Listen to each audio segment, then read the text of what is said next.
Look, I don't want to be dramatic, but I did have a thought in light of recent events, and I thought this might make a funny video, so we're going to go for it. A short while ago, a very small mistake caused a very big problem, right? We had crashed computers, we had planes on hold, and then we had a whole nation of stressed IT people who came in and saved the day, so thank you guys. And now it got resolved fairly quickly, but it did get me thinking, what if something else happens? What if like a solar flare comes a little too close to Earth and knocks out our electronics and wipes our disks?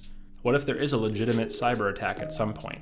What if ChatGPT becomes sentient and revokes our internet access? And I know I'm being a little goofy, but just entertain me for a minute. If any of those things happen, I'd like to have a couple of books. And I think that for two reasons.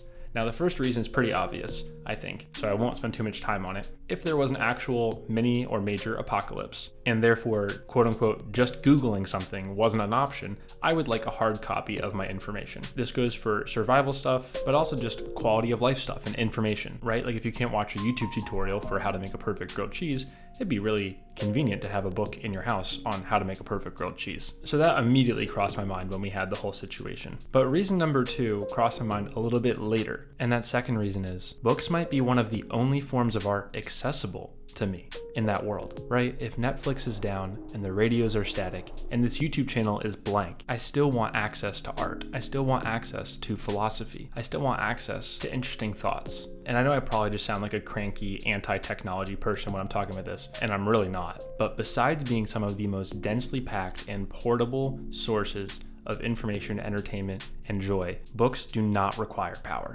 Now, I know this is a weird reason, and it probably sounds like I'm fear-mongering and saying, hey, when the zombies come, aren't you gonna wish you had a copy of Jane Austen? Well, maybe. But let me make this a little more practical for your everyday, pre-apocalyptic life that you're living right now. There are regular reasons for you to be out of power.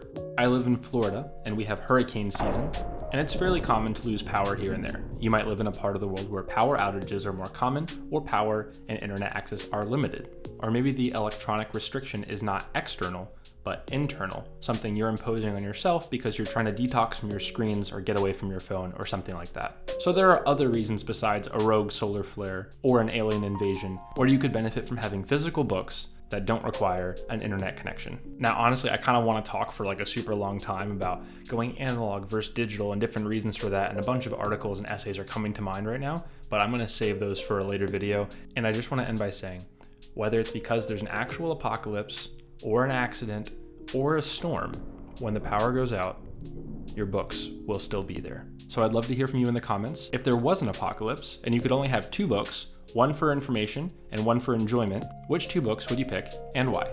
I'll see you next time.